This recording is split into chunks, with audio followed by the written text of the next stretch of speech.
and I don't wanna fake it. What if I can't walk away? You got me standing in the rain, hoping I don't make the same mistake.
Hand out, she holds. It's feeling like we've been here before. We're both so broke. That's something that'll keep us afloat. Don't walk too slow. We can't keep falling deeper again.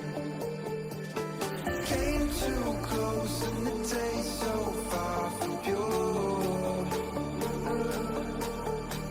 A rush of blood, but we search for so much more. We've all been here before.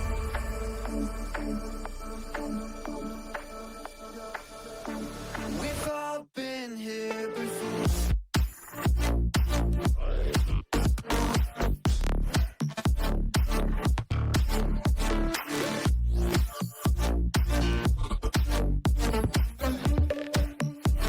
We've all been here before.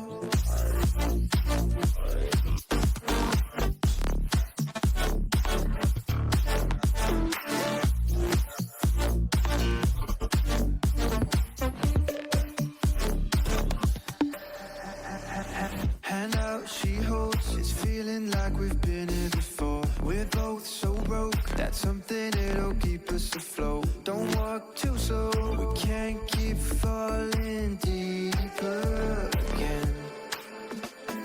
Came too close and the taste so far from pure.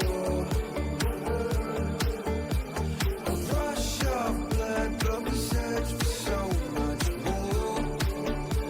We've all been here before.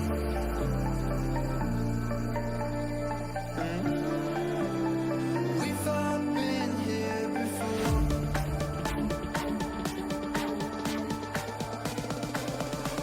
We've all been here before.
Hello, Shenandoah Esports community, and welcome to the very first Super Smash Bros. Competition of the Shenandoah Esports semester. I'm Molly Dens, joined by Igloo, back for his third season, prepared to head into the NACE Varsity Premier Conference. It's the highest level of competition that you're going to find for Super Smash Bros. I got to tell you, third season, having you back here, how does it feel after a couple months break to return to the competition field?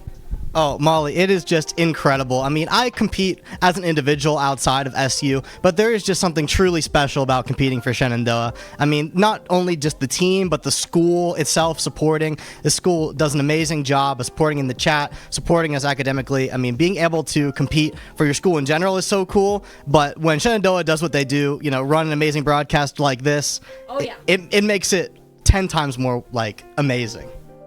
We've given you the true esports experience here at Shenandoah University. Well, you guys, of course, you provide the competition. We got the broadcast stuff back here, and we're here to get a little bit more of information. What we're ready, what we're expecting to see from the Shenandoah Super Smash Bros. Team this season. And I heard that we have picked up a couple new recruits, along with several members of the returning roster. Can you give me just a little bit of breakdown of what team we're looking at this year? Yeah, so the team this year is stronger than ever, Molly. It's going to be an elite squad, and I can say that with high confidence. So to start off with our new substitutes to the varsity roster, we have 540 Splice and Far Rhombus, two amazing players. I'm exceedingly excited for Far Rhombus, who competed in VHSL and discovered Shenandoah through coming to the VHSL finals, finding Shenandoah through that. I mean, having someone with that kind of competitive experience is amazing on the roster. And then 540 Splice as well, a developing player that we're hoping can see a lot more growth and come into the play more in the future, but also someone that we're really excited to have alongside us, a really motivated person, someone who really wants to put in the time and have a great time with the squad. This team is stacked and ready to go, Molly. The starters, all four returning from last year. We got myself, Igloo. We got Kip, the Pac-Man. We got AJ on the Falco, and we got Willie on the Terry Kazia. I mean, multiple PR players, a lot of talent out there. Could not be more excited to compete for this team. And I've heard such good things, like even myself, not even super involved in Super Smash Brothers, hearing just from the esports program and players and people from beyond the community too, about how good, how high the expectations are for the Shenandoah roster to perform. You have some of the best players in the entire Virginia, Maryland region, if I'm not mistaken, on this roster. And I'm sure not only that does put some pressure on you guys to perform, but you're experienced competitors. You're going into this with a sound mind, returning to a familiar space. But I want to focus a little bit more. The series that we have on hand today, you'll be playing against Radford University, one of the new teams that you'll be playing against in your new conference. And I want to get an idea of what your expectations are heading into today. Yeah, so to be fair, we have played Radford 2 times in the past. We have a lot of new teams in our pool, but Radford is one that we have I've gone to the duel with in the past, so I can say that we have some experience. A lot of returning players on that squad. I do know their captain, Populous Bark. The K-Rule, he gave us some tricks last year. We're hoping we don't get caught by K-Rule down smash this year. So excited to play him and play their whole squad. We are pretty familiar with them. They're worthy foes. They have Robin, I believe, and a few others that we're expecting, but it should be a good match. Well, we're all looking forward to seeing you get out there and do what you do best on the stage, and that is brawl it out in some Super Smash Brothers. Thank you so much, Igloo, for joining us here on the pregame interview. We're going to go ahead, get that action set up for you in just a couple minutes. Don't go anywhere. Radford versus Shenandoah University coming right up.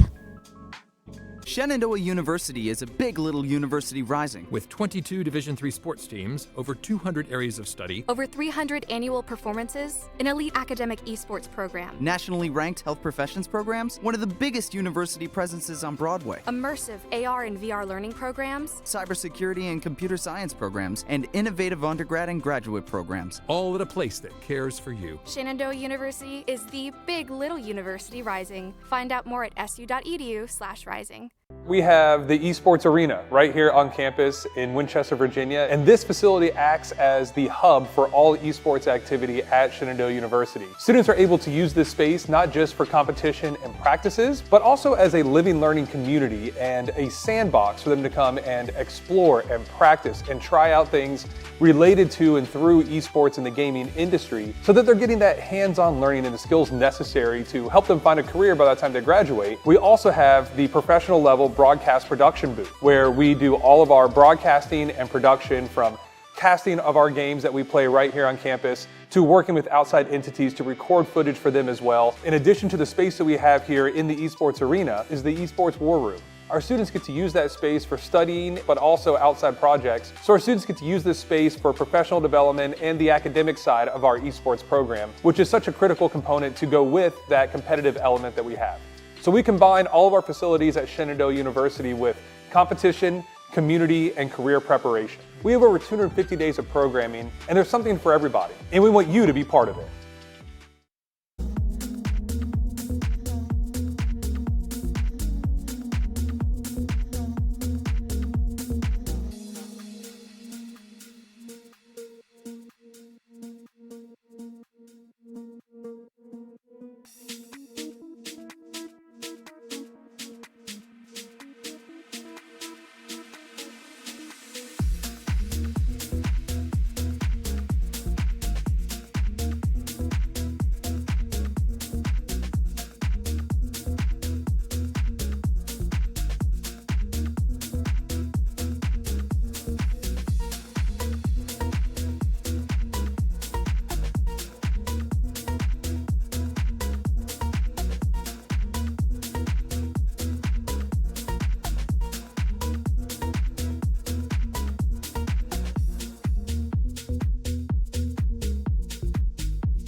Welcome everyone to Shenandoah Esports. We are back once again for the 2024 season.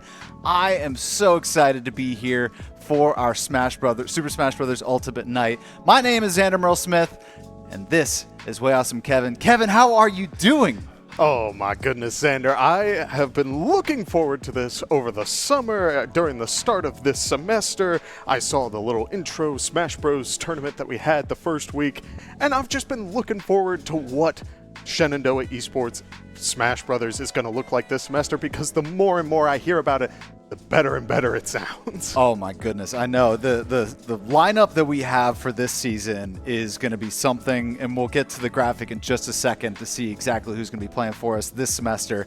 But it is so exciting, the interest and engagement that we've had with this particular game. And this title that we have, I mean, this team is poised to really do something special this semester, hopefully. So let's take a look at the team that we're going to be looking at this semester. We have AJ, Avery, Kyle, and Will with a couple of new faces. Tell me about the tryouts that we had going on this semester. Yes, we had every team got the chance to try out once the semester started, and Smash Brothers had probably the biggest turnout out of all the teams, with 16 total players stopping by, giving it their all. And now we have Joshua and David sitting in as subs, learning from players who have been on this roster now, I believe all of them for at least 3 years, except for one being Willie. Willie has finally made his return back to Shenandoah Smash Bros.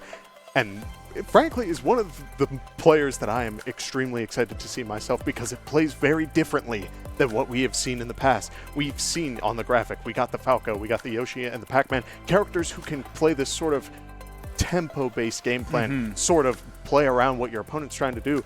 But Willie's character plays very differently in the fact that he wants to run at you and get a hit off, and the rest will just follow suit. So it's suddenly very different, especially because last semester we had Mustafa on his Wolf, who, again, another character playing this sort of ebb and flow type playstyle.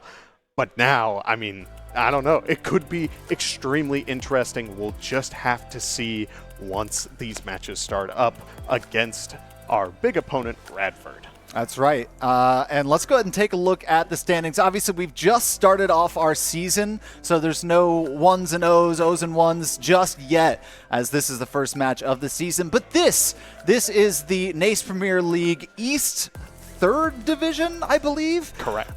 Where we've got a ton of new teams and new faces. Shenandoah traditionally has been facing off a lot of the same teams year over year, semester over semester.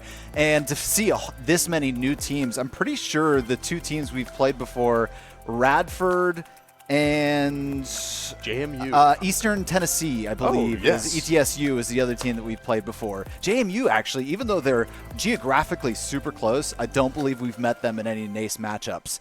So, Which is crazy. Which is crazy. I mean, we could go down there anytime and go play in person when we wanted to, because they geographically, seriously, are just right down the road, 45 minutes probably. This is an indirect challenge, JMU. If you're watching this broadcast, you should get over here. If you want to play your match in person, I mean, let's go.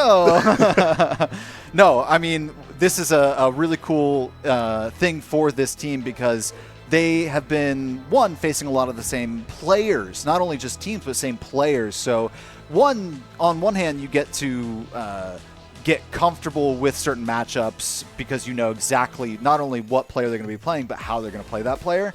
Now we're presented with a slew of new teams, and so there's a lot of question marks going into this season. We can only research as much as we can, both as casters and as players, based on the information that's out there. The really only true test of how we stack up against them is facing them. Oh, yes. And speaking of, I love the fact that now not only are we seeing a whole bunch of different universities, this game has so many different characters, and it's still, despite being almost 6 years old, we're still seeing a lot of character diversity throughout the meta of Ultimate.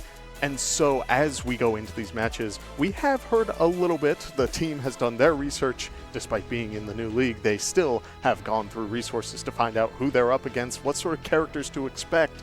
And again, time and time, we're seeing characters that we don't always see on this desk. I've seen Mega Man maybe once, but also Zelda again maybe once, but we're seeing a lot of these zoners, a couple of sorties, which is generally stock standard, and then a Terry player. So I'm a happy man.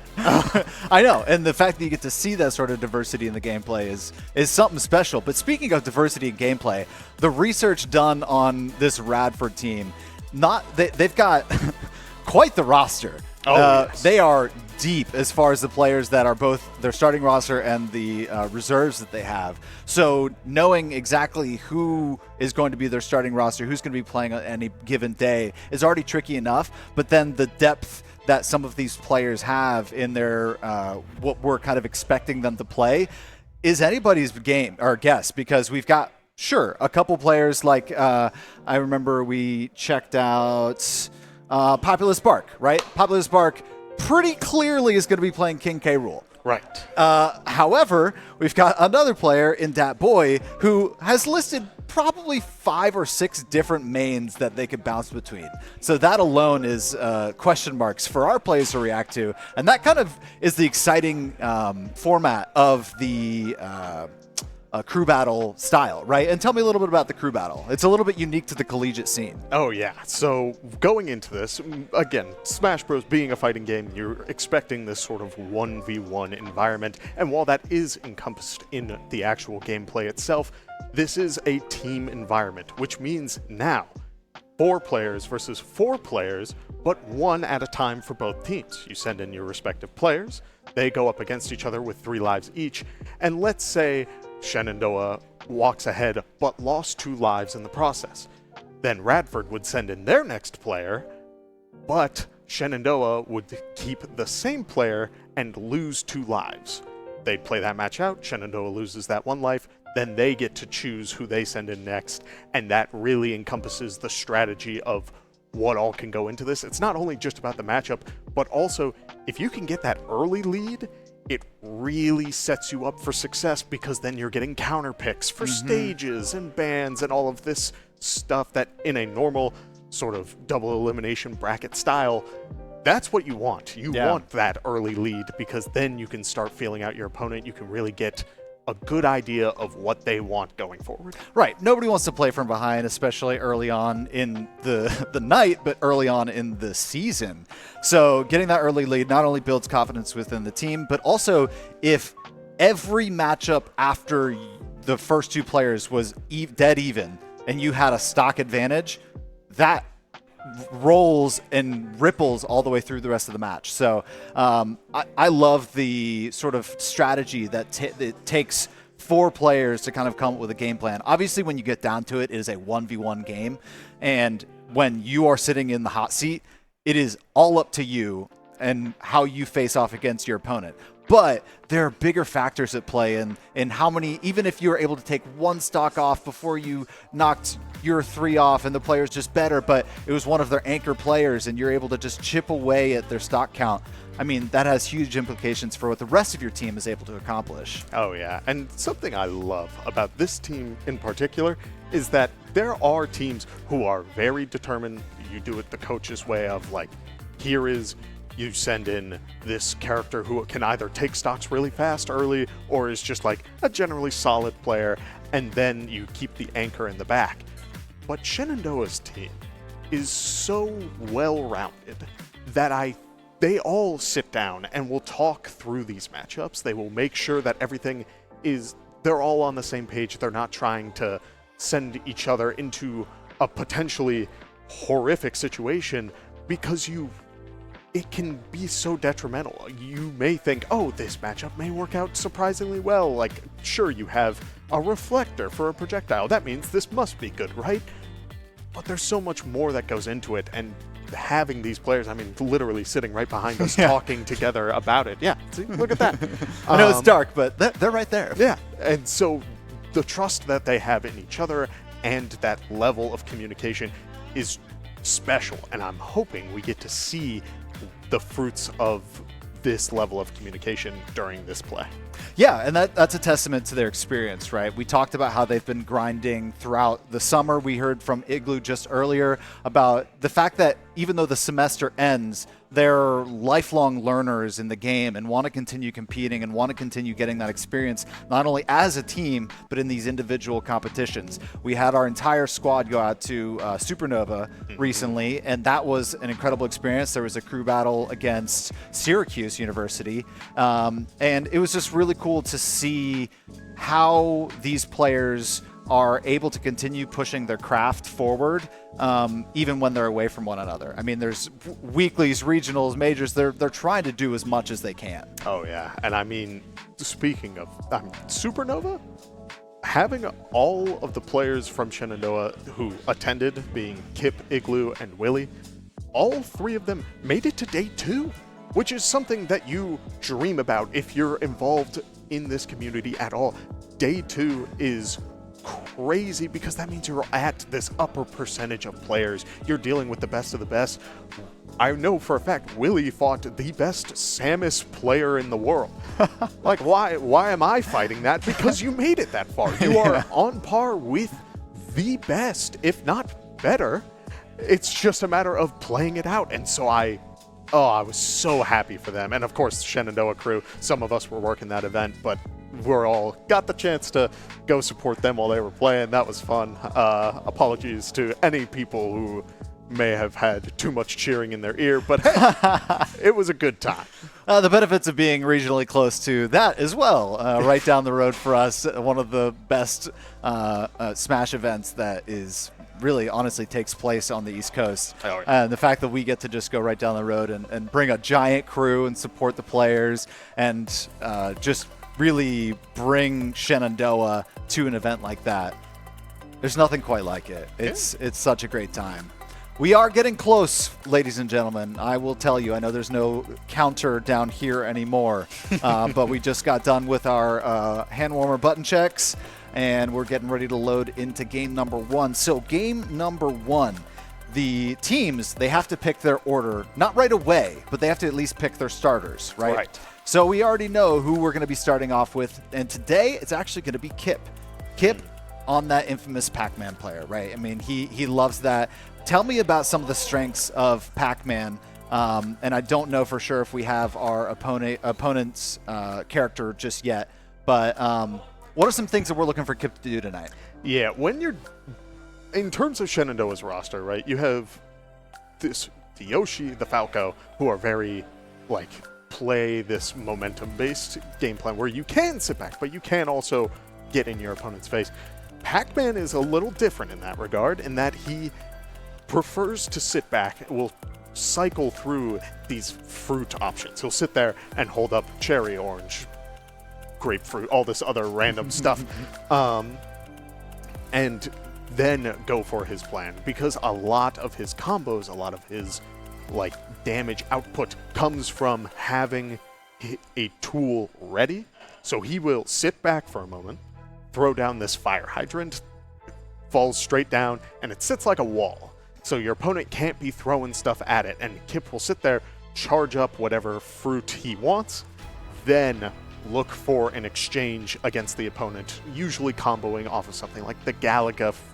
I know it's not a fruit, but the Galaga fruit. Right. And it all just builds on itself. The opponent's game plan will be, I can't let Kip get whatever fruit he wants, because then I'm playing his game, which means I gotta run in there. But there's a fire hydrant in the way. Right. So is it a matter of, do I hit the fire hydrant? Do I try to brute force my way through it and send the fire hydrant flying towards the Pac-Man? Or do I jump above the fire hydrant? Do I try to get above and then land to get all this pressure? A lot of people tend to go for the jump option, but this is a game of reads. This is a game where if you know what your opponent's game plan is, you will be punished severely. Right. So if Kip realizes, oh, my opponent's been jumping in a lot, suddenly you may take 50% off of just one level of call out. Right, and if he's able to select the ideal fruit in the right time, the bell goes up, which would be perfect anti-air. So it sounds like the Kip gameplay is going to be more anti-tempo. So where our who did we say? We had Falco. Yep. Falco and Yoshi. were trying to get in and create a little bit of chaos in a quick tempo. This is like, I'm staying back. I'm making sure that you're going to be playing to my game plan. So that's cool. I'm looking forward to seeing, again, this is all just kind of anticipation building over the course of the entire summer since the last time we saw these guys compete. And as we're just waiting for, in an online format, we're waiting for these players to get loaded, get settled, and get situated within the NACE sort of platforms and everything, and communicating, making sure that everybody is in a good spot. I can see that we are getting really close. I know I keep saying that, but it's true this time. It is true this time. Yeah, it's Segue. What's been your favorite part about this the school year so far? I know that you're back here for grad school, and so it's a really exciting. It's both the same and something completely different for you. Oh yeah, it's shocking to me because there was a very real chance where I had my last broadcast last semester, and I sat there for a moment. I'm like, man, like I know my goal is to go like work doing stuff like this out in the world, but like, man, I'm gonna miss this. This community is great, and I love it to pieces. But I just getting the opportunity to come back here as a grad student and then help build up with the broadcast, with the curriculum stuff, and just really bring this school up and up. It feels so good. I'm so happy to be back. I'm excited to be back, and I'm excited for this game to start. Everybody, we are here. The NACE season starts right now. Pac-Man versus Roy. We've got gray money on this Roy. Okay, so this already is a fun matchup. I was talking about playing this sort of aggressive playstyle against the fire hydrant, where you either run at it or you go above it.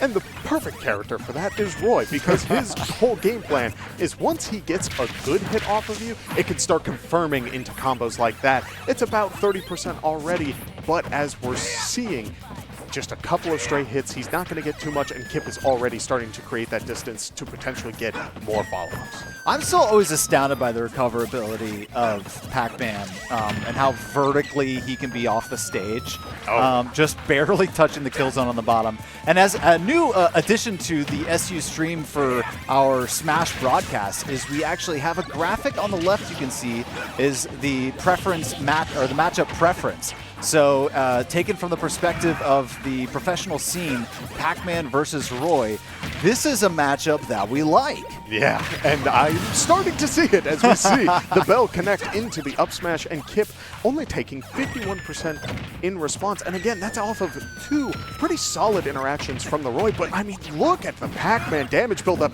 and the forward smash almost connecting as the Roy uses the up special to get back onto the stage. I mean, Kip is doing an amazing job of keeping up this pressure, and the Roy is giving a lot of respect, which you have to do. But you gotta be careful when it's too much, because Kip is getting value by just charging that fruit. Yeah, and already a full stock ahead. And even just a little bit of response damage there after finally being able to break through the defenses of this Pac-Man. And the Bell and the kill confirm! And that's going to be down to one stock already, just 65% on the Pac-Man. And, I mean, between the first stock taken and the second, Kip only took 15%. It's truly just racking up. Oh, my goodness. What? We're seeing crazy, almost custom-level combos where Kip is just punishing, just letting it all fly as the forward smash comes out. It doesn't take any damage. It was a 0 to death. Oh, my goodness. That was unbelievable stuff. I'm happy with this start. I'm good with this. I'm sure they're pretty happy too. And you're talking about custom combos in there. Tell me a little bit about that. Yeah, when you have, there's a level of this combo being true, or like there's this, like this hit will guarantee follow up into this next one. Those are your true combos. I use the term custom combo alongside parts of the community when a combo may not necessarily be true. All the hits may not necessarily connect the way you want it, but if your opponent isn't reacting in the proper way, suddenly you are getting all of these hits stringed together. I mean, look at this one.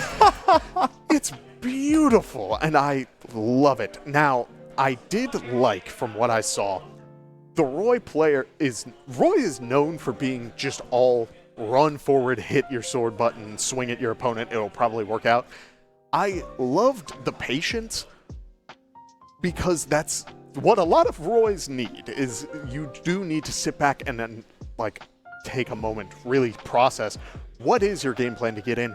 But because it just took a little too long, Kip was formulating his game plan while getting the fruit value, and it all just snowballed together into a 0 to death. And that doesn't just happen. It comes from Kip getting a good understanding of the player and saying, okay, I can call you out on this, and it'll all come full circle. Yeah, and there was a moment there around Stock 2 of Roy where, like you said, the tempo slowed down a little bit. Roy was able to take his time, but in that taking his time, you're trying to find a way, one, past the fire hydrant, two, past all the fruit flying at you, and there didn't really seem to be any obvious cracks in that armor, at least through the matchup we just saw. Right. It was kind of like he took about 50% damage really early on. It was a 30% combo. And oh my goodness, the King K. Rool matchup is coming at you.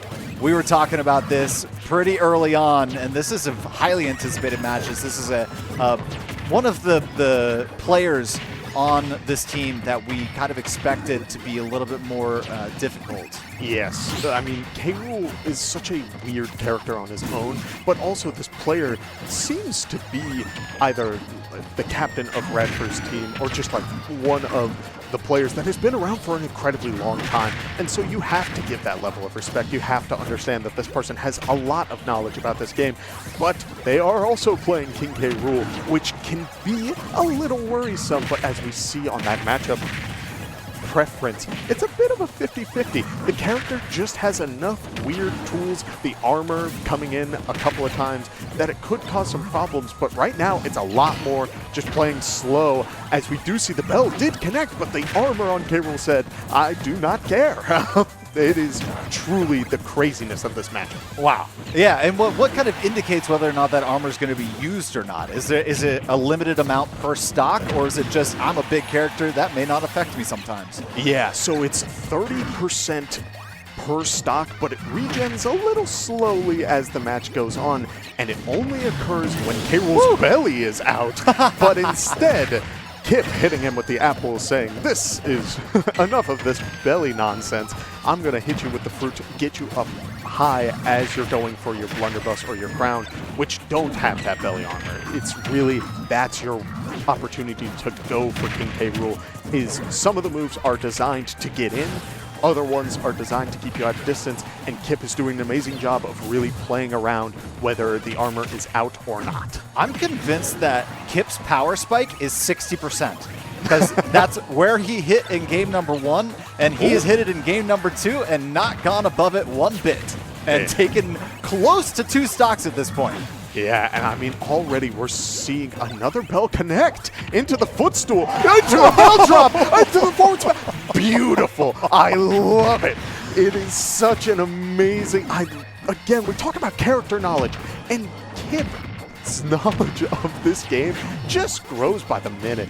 I would have never expected to see that in a match like this, but here we go. A couple of forward airs. Kip taking a step back. K. Rool using a bit of armor to get through the Galaga, but still having to deal with so many different projectiles as Pac-Man is sitting in the face of the K. Rool, but a good counter will get K. Rool a bit of advantage state, as now a forward tilt will be able to close it as Kip loses his first stock out the crew battle. That's honestly a really big win for this Popular Spark and this Radford team. If they went into another player, the third player of the match, with no stocks taken off this seemingly very warmed up, very terrifying Kip, it could have spelled a lot of trouble, but they were able to chip away at least one off of this Pac-Man. So it is a win, even though they are currently down 11-7. And it's not to say that at 132%, you're not going to start hitting pretty hard and try and make some sort of comeback in this matchup. Oh, absolutely. K. Rool, being an extremely heavy character, will be living for a little bit longer, but at 160, a little bit longer can only be maybe a hit, if that, because now, I mean, 171, just about anything will take it. There it is. Oh, no! Oh, I think the K-Rool may have buffered that air dodge. We saw in the bottom left, K-Rool went for, like, finished his animation for the crown throw, and then immediately kind of flipped towards, like, his face faced the camera. Yeah. Which means he went for the dodge option.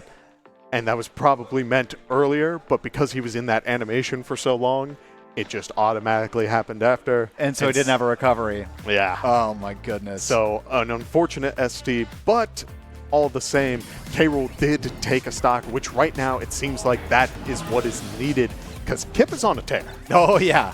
And it could be, I mean, obviously every player, we've talked about the experience that each one of these players has. And let's take another look at this final. Oh, and that was, yeah, right down at the bottom. You can see the blinking of the player. Yeah. And that was that delayed input already. Oh, unfortunate. I will say that I feel like the way that was going at 171% off stage, it would have been a miracle to be able to get Kip down or high enough percentage to be able to take another stock in that matchup. So it was a tough one, tough situation to be in, even at that point. But it is unfortunate that you die at the hands of your own hands. Right, exactly. And this is the sort of game where you can't really let that sort of stuff get to you. It happens. It's happened so many times on this broadcast alone, where somebody does that exact interaction and it just sort of falls away from you. But this is a series. You're allowed to make that, like, have that happen, and then immediately go into the next game and say, I'm not going to have it happen again, and we're going to see what sort of momentum I can get after that. But enough about the mental aspect. We got another matchup going up here. We got Toon Link this time up against the Pac-Man. And this is a very projectile-based matchup where Toon Link can sort of build his game plan off of pulling these bombs and the boomerangs while Kip is charging his fruit. So we may have a couple of different options. We'll just have to see once this matchup starts going. So yeah, so off the rip, just as a reminder, this is a crew battle, and this was the first instance tonight that we saw it where Kip lost a stock in the previous matchup against King K-Rool. So to start this matchup, he jumps off the map to take himself down to 2 stocks to equal the amount of stocks he left the previous matchup with. So he is already at a handicap from the hands of King K-Rool. Yeah, and already we're seeing the matchup chart just sort of saying it's about a 50-50 either way. It's personal preference almost about how do you get through each other's game plans when you're dealing with a bunch of projectiles from both sides. I mean, the Toon Link throwing out the bombs, trying to get Pac-Man to stop charging anything, and Kip in response just holding down the shield and getting just the charge a little slower. But it's still going to work out as the bell comes out into the back air. Won't take the stock, but we are seeing this game plan sort of build as a ledge situation is so dangerous for any given character. And as far as Link goes, I know that in traditional Smash Brothers games, Link is typically a fast faller. How does Toon Link fall under that category? He's a little bit more floaty. He's able to stay in the air for just a little longer, and it helps out because you'll see a lot of these moves, like the bomb and the boomerang, set up the opponent in the air for a little bit, which means Toon Link has the time to see if the move connects and then react with another move to combo off of it. As we see there with the boomerang into the back air, those sorts of setups are what we should be seeing a lot throughout this matchup, and as it continues, I wouldn't be surprised if we see a couple more, maybe even off of this fire hydrant. So that's exactly what I'm talking about, the recoverability of Pac-Man. He spent like 2 to 3 seconds off stage, under stage, still comes back to fight another day. Still on the same stock he started this matchup with. Already creeping above 100% here, but still technically even with this Link, if not ahead, having already taken one. Yeah, and already we're starting to see this match slow down, and that is what this matchup should be. It should be a lot more just play it slow, see what your opponent tends to do to get in, whether it is Pac-Man trying to get close to the Toon Link after the setup. What in the world? That was such a nice shot. I've never seen that interaction. That was beautiful. But on the same side of that, Toon Link may be trying to get close to this. Pac-Man, as we do see there, runs up and immediately goes for the up B. Kip letting go of the shield button, but then it gets the recovery back onto the stage with a little bit of stalling to boot. As now we see Fire Hydrant down, Toon Link trying to get out of there, but a key to the face will send him off stage. And this would be huge if Toon Link is able to get this stock off of Kip before he goes down to the single stock here. Both players deep in the red, so any mistake here could cost them and send them down 2-1. But as we talked about, this is a very projectile-based matchup, and so it is a lot slower than some of the ones we've seen where one player's trying to set tempo with their own projectiles and one player's just trying to get in close. Both these players happy to sit back, and wow, Kip at 164% on that second stock. Technically first stock of this match is laying it on thick, and already 48%. Nice combo to start this third stock. Yeah, and we do see, I mean, the biggest factor working in Kip's favor right now is that now he's got this rage built up, which when you're at a higher percent will mean that you get more knockback from both sides, as now the up special will be able to take out the Pac-Man, but at what cost? Toon Link now at 94%, Pac-Man with a bell in hand. It's a very dangerous position, and I wouldn't be surprised if we do see Toon Link get a little bit more aggressive, as now it's sort of an all or nothing. Yeah, absolutely, right? I mean, it's now down to a 1v1 in this instance with obviously the 9 stocks of other players behind SU, but this is with, if you're not able to take out this one player in Kip, then you are down to your final player against still Kip, and then 3 more in 9 stocks of other players left. At 139%, it's a tall order, though. Right, as we do see Toon Link, again, taking a second to sit back, but now we see the aggression, where they're looking for a very specific opportunity, where Pac-Man isn't around that fire hydrant. We'll see a lot more swinging when either Toon Link gets rid of it, or Pac-Man is still on the ground when the fire hydrant is gone. Otherwise, Toon Link doesn't feel comfortable to get close and approach, as now a fruit charge, the bell in hand, Toon Link sitting back, going for the ledge, is hit, but the up smash will not connect as Toon Link decides to recover a little high, not grabbing the ledge and hitting Pac-Man in return, as we do see. Sitting back again, clanking with the melon, going for the up special. It does not connect. The Pac-Man grab, calling out the spot dodge. Goodness. It's not enough. Toon Link is at 195%. Into the forward air, into the fire hydrant after the apple knocks it down. Man, how, again, there is so much that this character can do.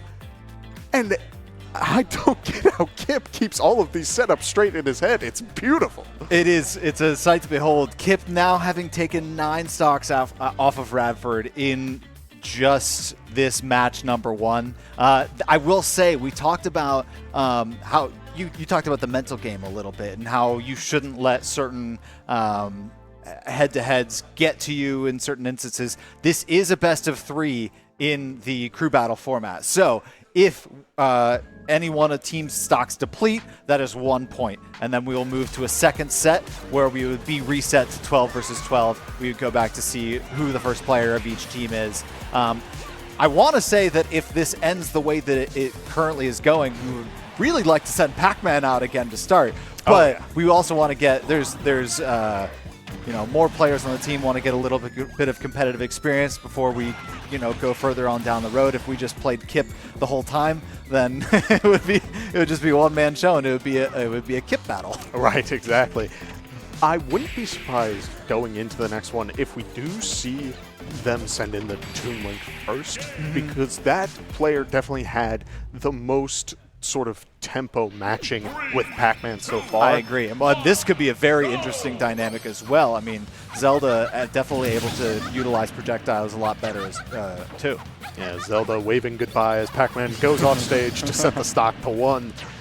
As we will see, big spaceship coming out from the taunt. And now the fire hydrant coming down, Zelda going for her game plan, as we may see a potential follow-up, but a lot of this matchup is going to be based around that Phantom right there. Right. Zelda wants to control the horizontal. Kip wants the fire hydrant to stop the horizontal, and that is what a majority of this matchup will be, as we do see this sort of favored towards Kip, in terms of the matchup. That Phantom, can you tell me whether or not she's able to hold the charge and when that Phantom attacks, or is it pretty much the same timing every time? Oh, she can choose when it releases. Okay. So every second where that armor charges, as we see the forward smash come out saying, enough with this armor. But when that armor comes down in pieces, it will decide how far the Phantom moves and how much damage it does. Gotcha. Once it's a full suit of armor, it can sit for a solid couple of seconds, but at any point, if Zelda presses the move again, it will automatically launch forward no matter how much armor it has. So she could hold that as a ticking time bomb to try and hold the horizontal sort of like neutral stage for a while, and then let it go for pretty severe damage. Oh, absolutely. As we do see, the amount of space it commands is just so much, but it's going the other way. Oh my goodness, that did so much shield damage. As we see, back onto the stage, going for the forward air. It will not hit the sweet spot, which would have taken that stock, but Zelda 130% going for the teleport. A very aggressive option, but Kip able to react and up smash in return. Okay, I don't want to say anything, Kevin, but there is an elusive 12 stock potentially incoming if Kip is able to maintain this 94% and get some combos like that, some early damage in this 1 versus 1. Yeah, and already I'm seeing Kip starting to sit back. Whoa! Never mind. There is a... I said it. That was a big hitbox. You can fit a football stadium in. Wow. That connected. But still, a great call out, and now we will see another player come in because Kip will be knocked out, but knocked out after 11 stocks. 11. I mean, that is unbelievable. Yeah, and I mean, a lot of this came down to the Zelda jumping in. We saw Kip sitting back a lot, and the Zelda felt the need to walk forward, would summon the Phantom and then just walk towards Kip or like jump in. And while, yes, the Phantom can sort of cover you if needed after any sort of interaction, it's more on... You don't have to be. You can play it a lot slower, play it with the side special and all of that, and play aggressive once Kip is playing aggressive, because Zelda has a couple of boxing options to deal with what Pac-Man has to deal with, but still, either way, great call out to close out that stock with the up air. Now we have a Zelda player up against one of Shenandoah's players, either the Igloo, the AJ, or the Willy. So we'll have to see what they're cooking up. What they're cooking. We'll see just who's going to be sitting down here in just a minute. But yeah, that I will say you're kind of right in that call out about Zelda in that particular matchup. It did feel like a faster tempo Zelda than I've seen in the past, where utilizing a little bit more of that area denial with that suit of armor and then some of the projectiles. It really did seem like that Zelda was opting to box, like you said, like with the boxing options, which ultimately could have led to Kip getting a little bit of free percentage in that matchup. Right, and that's something recently I've almost gotten a newfound respect for, is people who play zoners. Nobody likes fighting a zoner. No. Nobody enjoys watching a zoner, but I understand that sticking to that game plan is surprisingly mentally taxing.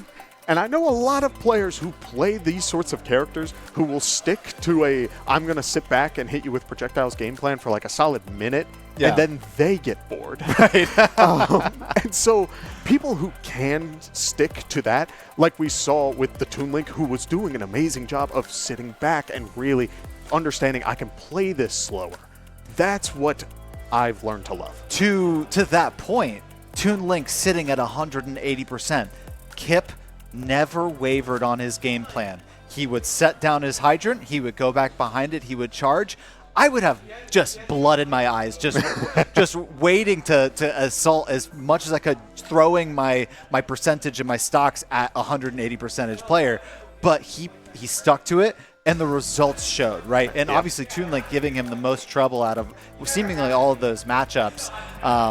Remarkable work from Kip to lead off this SU team tonight and on the season. This speaks so much about the work they put in, and it's a really big morale booster. I will say in this matchup, speaking to some of these players, and especially Igloo before we got started tonight, they were confident coming into tonight, knowing some of these players based on some of their historical weeklies and results and things like that. But that's not to say that that is the case with every single matchup. So having high confidence, having that morale for your team going into a very difficult matchup could mean that you're able to overcome some obstacles that wouldn't normally be the case. Oh, yeah. And in terms of matchup, as we go into this next game, we will see Shenandoah's option going for the AJ Falco. Matchup-wise, again, a little favor towards Falco. It's not a perfect matchup, but there's a lot that Falco has that it's very nice, as we do see already Zelda going for the Phantom again and still walking forward with it. And I do think that this matchup you can be a little bit more aggressive. You just got to be careful because Falco wants to get close. He uses the lasers to sort of see what defensive options you're going to go for and then gets aggressive off of that, as we do see AJ able to get the grab, go for the back air, and knock Zelda off the stage, calling out the teleport, going for another back air, but is not able to get it, as now we do see Falco off stage. This has been kind of textbook in the game plan of this Falco player, right? And we do, like exactly how you said, utilizing that suit of armor and then immediately pressing forward. That is going to be a beautiful finish to set number 1. Kip obviously doing a lot of the legwork in that matchup, but then AJ on that Falco able to finish things off and take home the victory. So our team will now, or SU will now go up 1-0 in the series. Stocks will reset. Both teams will choose a new lead-off character, and we'll go again. And it'll be first to 2 sets. So if Radford is able to pull out set number 2, then it's going to be a long night of Smash, and we're going to get a lot of action going on. Oh, yeah. And as for the game plan, I wouldn't be surprised. Generally, a lot of teams that win with that first round don't change how they send in their players. It's usually a response from the other team. Okay, we saw what worked well, and then we adjust. If you want to get really call out, aggressive, I think you're going to make this decision, therefore we're going to change our game plan, you can, but it's harder to do when your opponent is not doing consistent options like in the actual fighting game. You're going off of pure speculation. Right. Well, what an incredible match number 1 that we had here tonight to kick off the NACE season. We're going to take a quick break. Here are some replays if you missed the first round, and we'll be back for round 2 in just a moment.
And we're back. I told you it wouldn't take long. No breaks needed for these squads. They are ready to hop right into match number 2. So our break was a little bit shorter than anticipated, but it's better for everybody because we get to bring you more Smash action in the NACE season sooner. My name is Xander Merle-Smith. I am joined by Way Awesome Kevin. If you're just joining us, Shenandoah Esports, in the form of mostly Kip on that Pac-Man, overcame the Radford team in 11 stocks, taking down 11 stocks before ultimately falling himself, and then moved on to AJ, where we had that Falco take out the final stock of Zelda. So, what an incredible matchup we had to start. We're going to be hopping into something really cool here soon.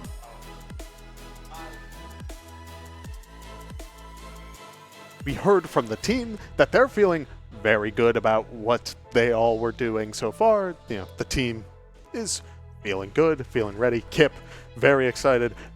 Loved the Bell footstool that he got earlier. But with all of that being said, I want to, we get to talk to the teams a little bit, and we heard, we want to hop straight into the next match. But also, we got a bit of word on the wind that the Roy player, the player who we saw first, will be returning, will not be returning. Okay. It will be a new player, which is interesting because with what we've researched beforehand, one, Roy was not on that sheet, right, which is already crazy. But two, the other options are other sword-based characters. You have Lucina, you have Ike, who play a very disjointed, if I'm going to have to deal with a fruit, why not just swat it away from a solid distance?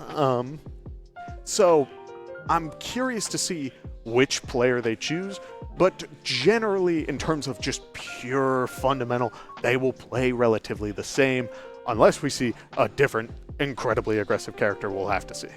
Yeah, and I don't know if we know who our starter, our leadoff is just yet. Oh. I see something very interesting in the form of a Jigglypuff. I believe we have one of our brand new players to the squad joining us on this Jigglypuff to lead off the Shenandoah in match number 2. Yeah, Far Rhombus. Now, this is someone who I've gotten to meet a little bit.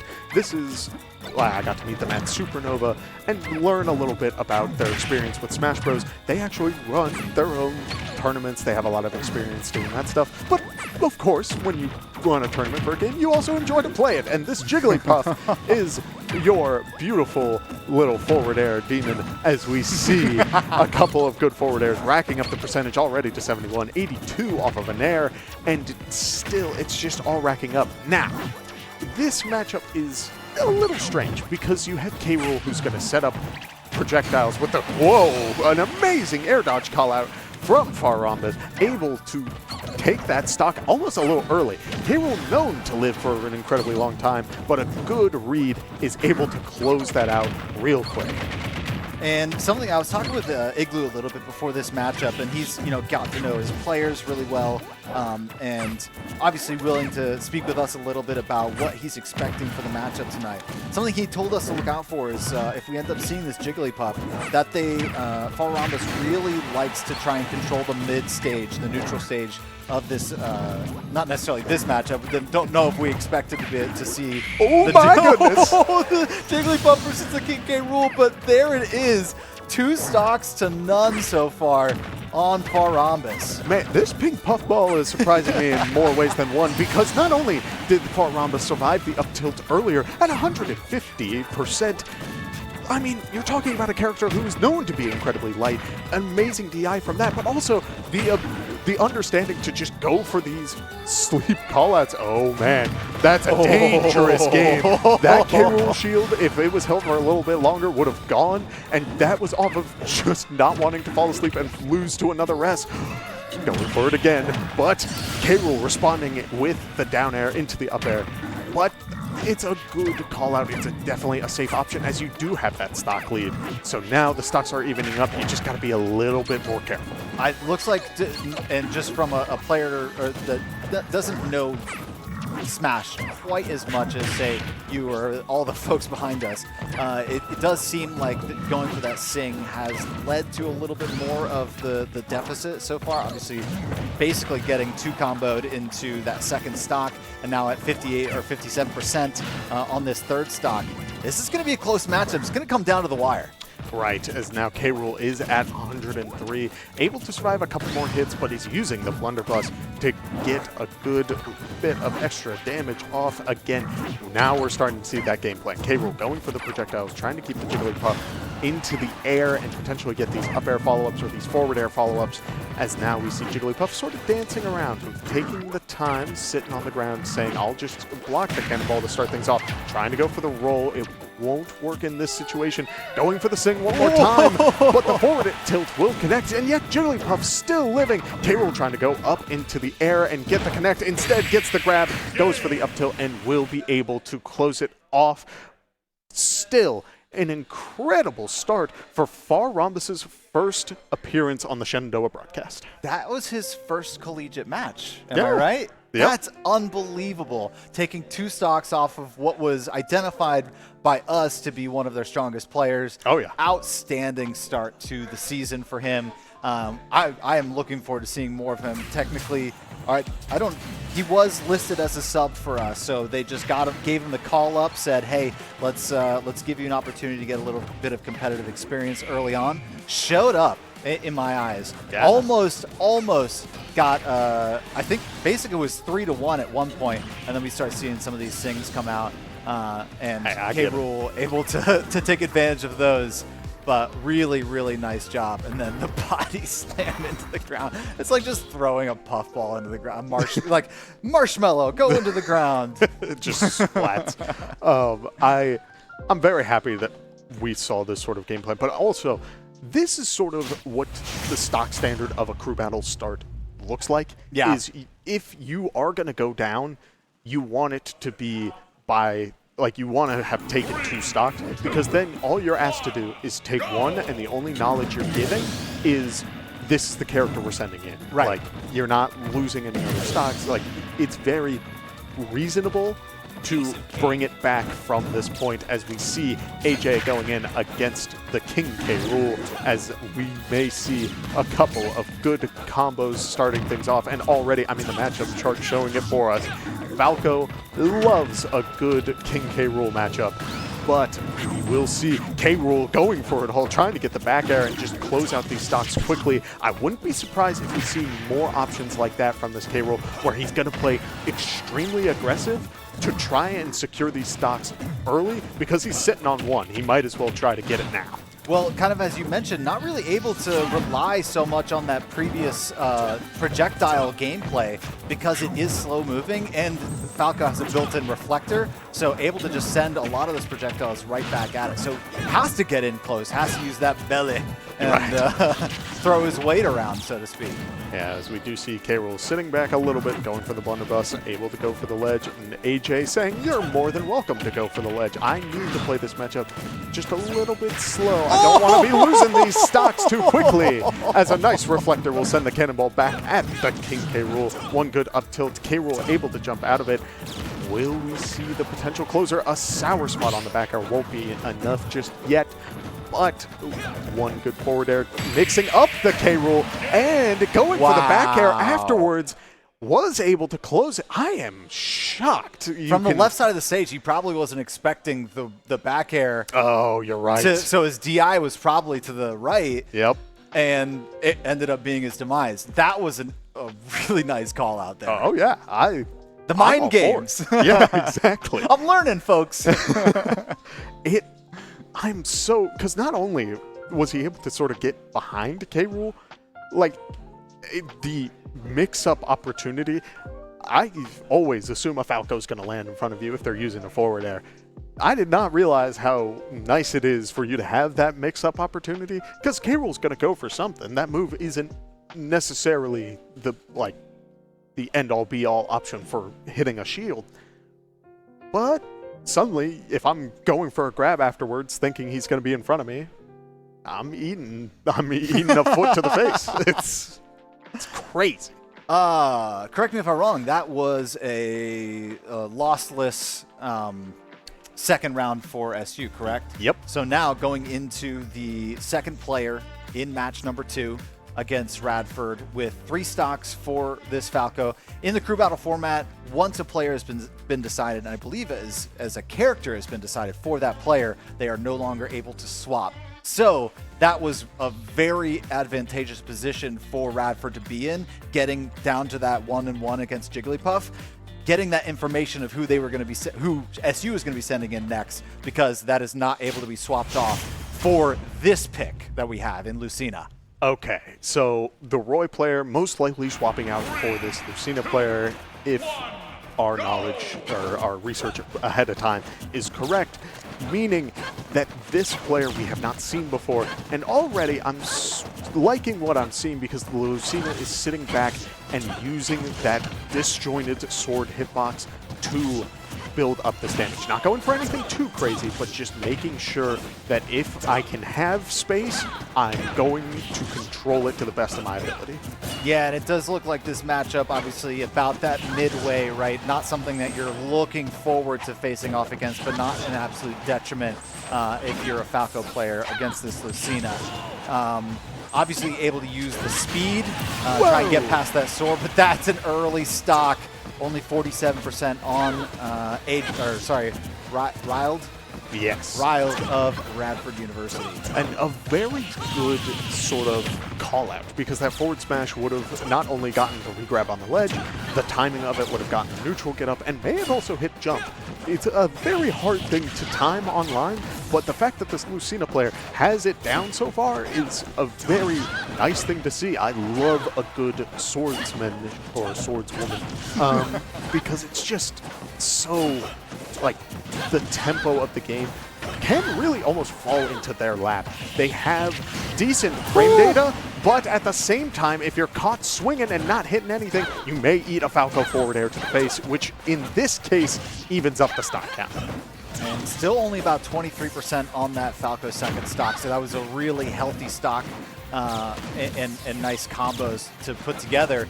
Now, basically head-to-head here, both teams at 8 stocks. This is both teams' second players, so about as even as round 2 could be. And again, like you said, this is more what we expect out of crew battles, a little bit more even keel, and that just shows the achievement of 11 stocking a team as a single player in what Kip did in round number 1.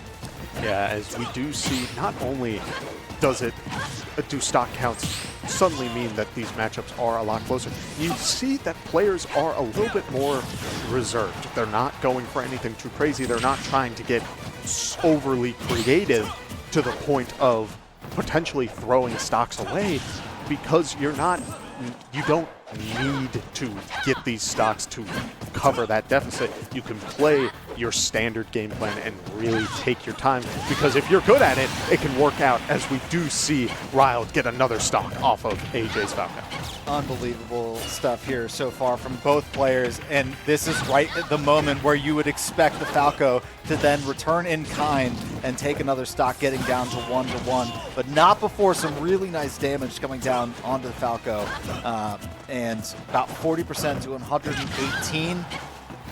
And take me through, once we get down to 1v1, if it does end up being the case, take me through what you're seeing out of this matchup and what you would kind of want either player to try to do to gain an advantage. Yeah, I'm liking what I've seen from AJ so far, where he's sort of sitting back and trying to understand what is this Lucina's game plan. And Lucina's been going for a lot of these sort of control the space, sit at a distance, go for these forward airs, and keep Falco from walking forward. But as we saw there, Falco was able to duck down underneath the Lucina and is trying to find these pressure opportunities through these callouts, as we do see the Lucina air dodge, able to go for the ledge, goes for the forward air, but Lucina rolling behind, and the up special will connect.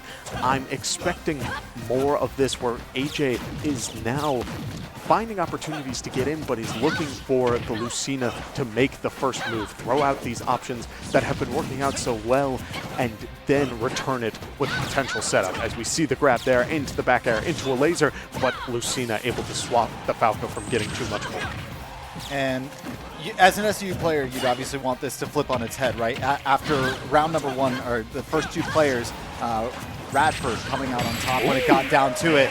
But in this instance, in the second players, we've got AJ coming out on that Falco. When it gets down to it, we are able to acquire the information of their third player, which is incredibly valuable getting down to the wire as we are. We're through 2 players at this point. Well, Radford's through 2 players. We're through 2 stocks of our second player, and this is where the pressure starts to mount, right? Oh. Both Both teams are starting to realize, okay, it's no longer we've got all this reserve behind us. Now every single moment, it kind of, if you look at it sort of like the beginning of any match, you're like, oh, there's so much time ahead of me, right? There's so much to look forward to. And then once it gets to the waning minutes, every decision you make, where it should have been every decision you make through the entire match is equally as important. Now you start to feel the pressure of every decision. Oh, yeah. And I think that hit the Lucina player because as we saw in the replay, Lucina had the lead to start this off, but then that pressure started to build where you are sticking to this game plan, zoning out with the forward airs and sticking to this sort of I don't want to get close to you game plan. But AJ taking the time, sitting back saying, okay, these are my best options.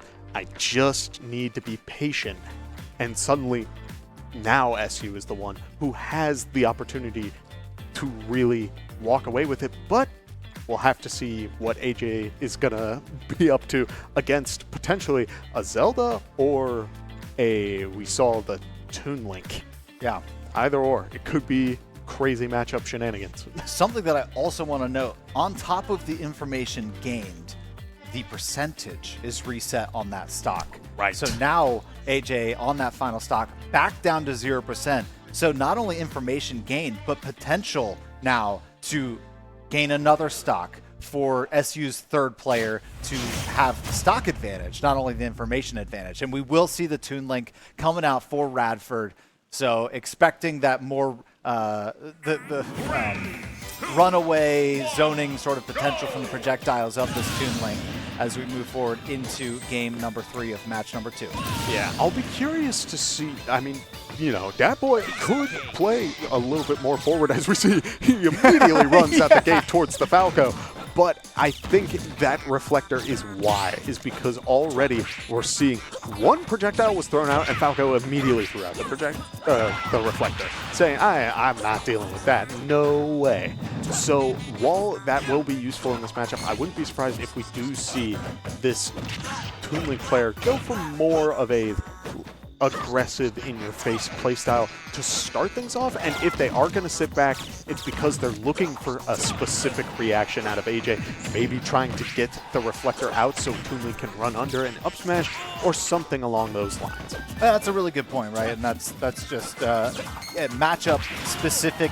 You can have a game plan going into it, but then a player, not only on a specific character, might have a specific way that they're used to playing, but you can change up your game plan completely in that Toon Link, knowing that he's going to have to deal with that reflector and change up his game plan. And it's kind of a give and take. It's a chess match in these 1v1s, not only in the gameplay or the overarching who are we going to be sending out, but how am I going to react to every single move. And wow, that is going to be a pretty quick one stock on the final stock of AJ. So now it comes down to who is SU going to be sending in for their third character. Yeah, I appreciate how that last interaction played out, and I'll talk about it more during the replay, but it was where the Falco and the Toon Link both rolled backwards. Both of them knew that they were looking for the other person to throw out a move, and then get behind them, go for the punish.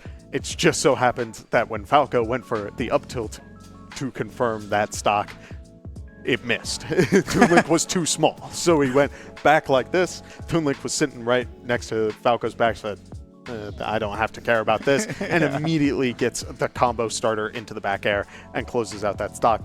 So frankly, both players, good on you. You had the right reads. It's just a matter of smaller hurt box. Not used to facing somebody so small. In my day playing Nintendo 64 and GoldenEye, that was if you played Odd Job, your character model was shorter than everybody, so everybody had to aim down to hit you. Yep. And that's what we just saw here. I'm going to use a little bit of my age to relate. Hey, all good, and I appreciate the reference because that's immaculate and frankly true. A lot of these characters, you do have to take that into account. You will see sometimes certain moves will not work how you want it because a character is just kind of small. But as we get back into this matchup, I did hear from Kip during the short break that he was actually kind of looking forward to running this back because there were a couple of things that he thought he could do better and wanted to experiment with. Could this matchup maybe not necessarily play faster, but is there more opportunities where I can be punishing this Toon Link for going for these bomb pulls or the boomerang throws? And while we haven't seen that yet, I wouldn't be surprised as this match continues if we do see a couple of moments like that where Kip catches the bomb and throws it back and just returns that damage back at the Toon Link. Yeah, I remember seeing that a little bit last season. We were facing a solid Snake in a couple games, and that is a player that is very projectile heavy, constant grenades, missiles, all the like, and it was really difficult to deal with until one of our players decided, you know what, I'm going to start throwing the grenades back at you. Yeah. That's going to be how I'm going to take advantage of this matchup. And so this is exactly what we're seeing in trying to counter a lot of projectiles in Toon Link. Obviously, kind of a projectile-based character of our own in this Pac-Man. But already up a stock here, sending Radford and Dat Boy down to that 5 stock limit, but not without a lot of damage taken first. Exactly, as we do see the Galaga starting to come out, and this is what you will see a lot when it comes to Pac-Man, is if the opponent approaches, you will most likely see any of the first 4 first, but Pac-Man at an early percent against the opponent is going to want the Galaga. Once they're above that, we may see now at around 60, Kip will most likely go for either one more Galaga combo or just immediately go for the Bell, as that is your ideal percent to start closing stocks, as we do see the fire hydrant fly, but a back air will be able to close it out, as now Kip is even in stock count, but with about a 50%. You know what we need to see Kip get to is that 60% we were talking about earlier, and that seems to be his power threshold. He could stay right at 60%. It seems to be his comfortable area. He's only at 21 at the moment, so he's just got to take a little bit of free damage, and then he turns online. Yeah. We'll see it here. You know, a couple of stray bombs, and it'll all work out as the Bell does come out, and messes with the game plan of the bombs. But it's all good as we see Pac-Man going for the up smash, trying to get that stock early, potentially call out the Toon Link jump. But as we do see, no fire hydrant needed, just trying to see if the Toon Link would try to roll in. Nothing happens. Again, Toon Link just doing a very good job of playing this slow. I did not realize he had the Bell. That is on me. A little bell damage so that Pac-Man wasn't able to punish the ledge. So now 150% on this Toon Link. Going to try and stay alive as long as possible.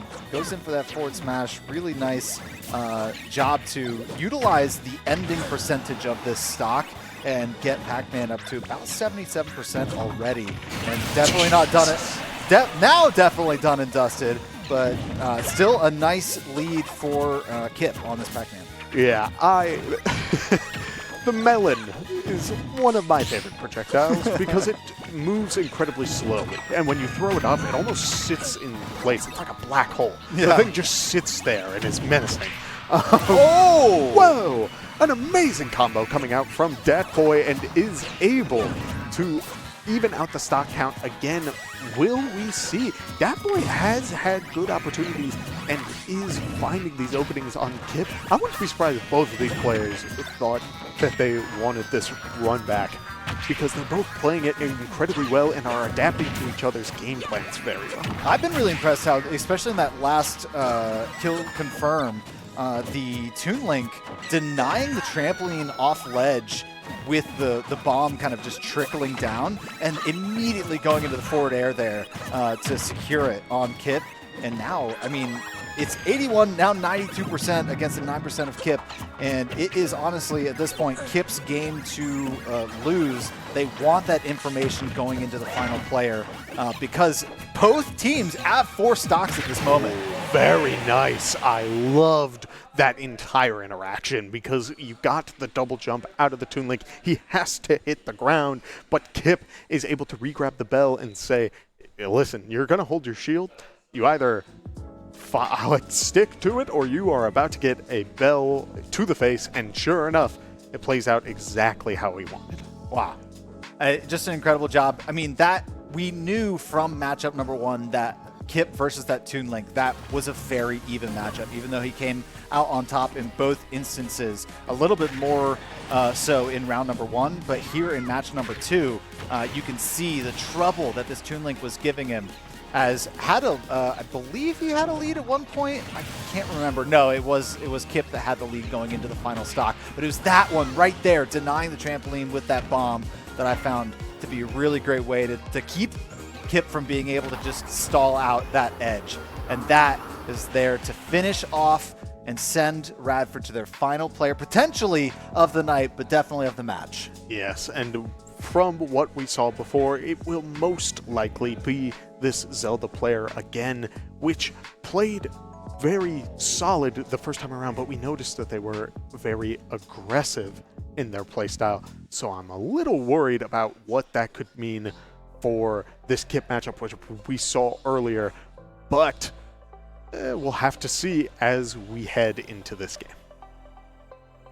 Ladies and gentlemen, the final potential matchup of the evening, and that is, of course, if Kip is able to secure or save and protect the single stock that he came into this final matchup with.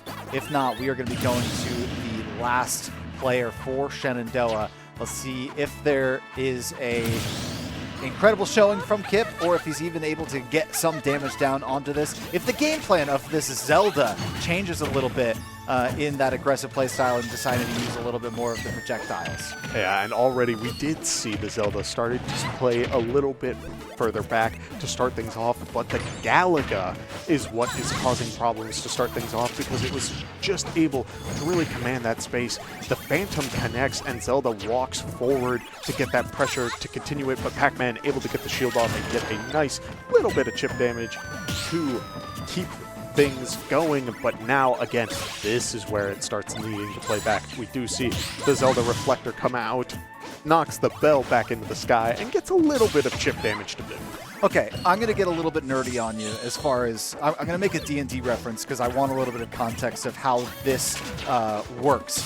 Is that armor that she sends forward, is that, so to speak, a concentration? I cannot believe, I'm sorry to cut you off, no, but Pac-Man went for the trampoline. It starts off as blue, and then Zelda went down to hit it. Or no, Pac-Man used an extra use of the trampoline. It was at yellow. Zelda went down, hits it, it turns red, and once it's red, if you land on it, you enter your special fall, which is you can't do anything. Right. And because Zelda went for the spike and hit the trampoline, it went to red, and Zelda lost the stock because of it. A crazy, super situational interaction, but one of those things that I just really love. But that's remarkable. I would not have been able to call that out if I had watched it myself. But I want to know, is it the armor a concentration spell, so to speak? Does she, if she gets hit anytime while it's charging, will it crumple like we've seen earlier? Yes, it will. Not only will the armor like crumple, but there's also a way that if you deal enough damage to that knight, it will collapse and you won't be able to use it for a period of time. Oh wow, it goes on cooldown. Yeah, the problem with that though, an apple onto the hydrant, able to close off that stock as we see Zelda going down, trying to get a read out of the Pac-Man, but isn't able to get that reaction as now Zelda's playing aggressive on the last stock, goes for the teleport. It won't be enough to take that stock just yet. We do see the neutral B coming out and a fire hydrant onto. Is the up special going to be enough? It is not. Kip is at 155 playing Pac-Man, going for the fire hydrant. Is that? Oh, okay. There was a moment where I thought Kip's forward smash connected as Zelda appeared right in front. Instead, the teleport connected first and sent Kip flying. What an incredible showing from Kip. Like, there's a certain amount of success that you want to see from a player going into a 1v3 stock, and it can just be one stock. It can just be information on how that player's playing. This was that and 2 stocks, sending our final player of the matchup going in with a 2-stock advantage, and it looks like it's going to be our Willie player. Oh, man. Which, or I guess, or Kazuya. Kazuya Mishima against Zelda. This will be kind of funny. This matchup, we talked about like Kazuya's game plan at the very start of this broadcast, which is I want to get in your face and I will hit you in the face as much as I can, and it will work out. What I love about this is that Zelda has the tools to sit away, but we've seen that Zelda does like to get a little close, right? Which could be very detrimental because Kazuya Mishima is going. There's no scarier man to be right next to than this demon. You don't want to get punched in the face by this guy. Yeah. So Zelda at 1 stock, but Shenandoah with 3 remaining. This is the last player for both sides. We will have to see how this plays out. I am super curious. Yeah, this is going to have to be a remarkable showing from this Zelda. Obviously already being down 2 stocks against Kazuya here. If Zelda is able to pull it out, this is SU's last player, and we will be all tied up going into the 3rd match. Right, and we already see, I mean, the Zelda immediately is saying, I am not getting near Kazuya, but here's the grab, electric, nair, goes for the down smash, trying to get a little bit extra. It won't confirm, but here comes another electric combo. Zelda going for the air dodge will be enough. No, Zelda's on the platform and is already at 100%. This character is so intimidating. Zelda is at 130. It goes for the neutral get up and Kazuya up smashes. What do you do? Wow. It's a scary demon, man. all of 30 seconds of gameplay for Willie on the night, but what a showing to take out the final stock of the evening for Radford.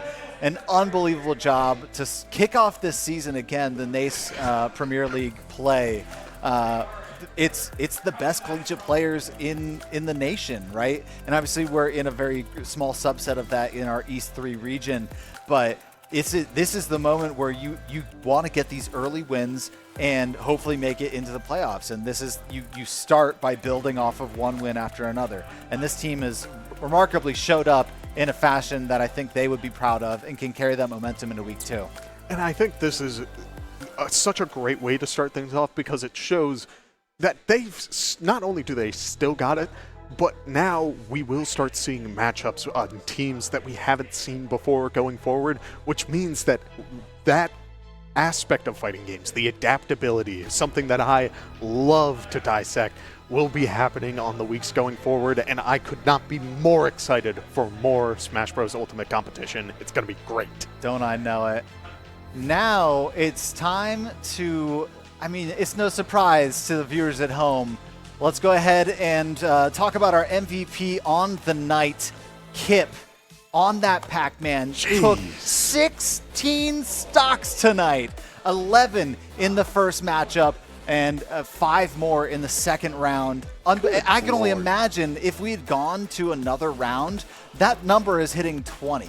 Yeah. Like he was playing so well tonight, and it's just an amazing job by Kip to really set the tone for what this team wanted to accomplish, and not only mentally, but actually in gameplay, get it done.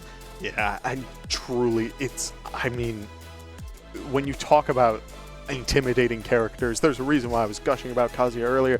You don't think about the yellow sphere. Yeah. But I mean, Kip has done this time and time again where he shows up and just keeps going and over, is consistently getting more stocks than he needs. So I'm in awe of this player, and I'm so excited to see what he has for this semester. We've got a whole season ahead of us. everyone at home, that's going to do it from us at the desk. We're going to send it over to Tiny Shiny to talk to Kip and just get a little perspective on tonight. Thank you, Xander and Kevin, for casting our matchup today. I'm here with our match MVP, the Pac-Man himself, Kip. Congratulations on your first win of the season and coming out of the gates absolutely ablaze. 11 stocks before you went down on that final one. Tell me, especially after this game one, how are we feeling? How was the vibes at the start of your Shenandoah season? I thought the vibes were the best they could be. We're a very momentum-based team, I feel like. So me grabbing those first 11 stocks and just kind of snowballing, it was set the perfect vibe for us that just kept our confidence up for the rest of the game. And you couldn't have set a better pace than that. Like from the very start, going in without barely a falter until the tail end. But you can't really even say that is a falter because how many players are actually going to get as far as you did? And this is just the start of the season. This is game one. What else do we have to look forward to? You beat Radford 2-0. You have several other matches that you have to look forward to. What kind of punch is Shenandoah looking to pack this year? Hopefully, I believe next week we're playing FIU, which has some really good players on it. They have this really good Mario player from Florida. He's one of the better Mario players in the entire country. So it's going to be a pleasure to play them next week. It's going to be a great time. Hopefully we can do what we can to win. I know that you very well could, and I do want to talk about today. We had a little bit of everybody kind of come in. We saw almost every player, including one of our freshmen who's very first time playing in a collegiate match. How was that experience, kind of deciding to put Farambas in and having that chance to play on the big stage for the first time? How did that really go? I thought that was great. I feel like we were in a really good position to let the freshman Farambas get some playtime in. With how tough this pool could be, we're not too sure how much playtime a freshman could get, but when we can, you like to try to get them some playtime if we can. But I think we're in such a good position to where we can put him in, and I think he still did great for his first performance. And absolutely. Even us here in the back of house, you're like, Jigglypuff? Oh my gosh. And it's always so cool to see players their very first time on stream like this, in an environment like this esports arena. You're not going to get it in many other places. So I'm glad to hear that it was a positive experience and we can continue bringing in new players to the Smash team. But I want to scope back in a little bit. I want to talk about you. This is your fifth season? Right? Competing on the team? Something along those lines? Yes, so 5th season. There we go. We had to do a little bit of math there, but we got it. So 5th season competing on the team. You've had some players, of course, go in and out throughout the days. You're coming in, first match of the fall season. What are you looking forward to? What is something that you really want to bring towards this fall semester in NACE? I just want the team to do as best as we can. I think we're well equipped to do extremely well this season. Especially with Willie coming back. It is such a pleasure to have him come back, and I know he's going to go on a tear when he gets the time to play. We only got a little glimpse of it there at the tail end of the stock, but let's just say that one was pretty quick work, if we do have to say so. And speaking of quick work, we're going to make quick work of wrapping up this interview, because I'm sure you want to go back and celebrate with your teammates for your first win. I want to give you the chance to take the floor. Any shout-outs, any last words you want to say to the Shenandoah Esports audience? I just say thank you for watching. Special shout-outs to my team. Some amazing friends out there, amazing teammates. It's always such a pleasure to be playing with them, and I hope we can continue to do well. Awesome. Well, thank you so much, Kip, for joining us here for the post-game interview, and thank you so much to our viewers for supporting the Super Smash Bros. Team in just their first adventure of the NACE Varsity season. We're back in full swing next week. Every single squad here at Shenandoah will be partaking in some matches, so I better see all of you back here on Monday at 7 p.m. Eastern for some Shenandoah Rocket League. Thank you so much for joining us, and we'll go ahead and see you after the weekend.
Shenandoah University is a big little university rising. With 22 Division III sports teams, over 200 areas of study, Over 300 annual performances, an elite academic esports program, Nationally ranked health professions programs, one of the biggest university presences on Broadway, immersive AR and VR learning programs, cybersecurity and computer science programs, and innovative undergrad and graduate programs. all at a place that cares for you. Shenandoah University is the big little university rising. Find out more at su.edu/rising.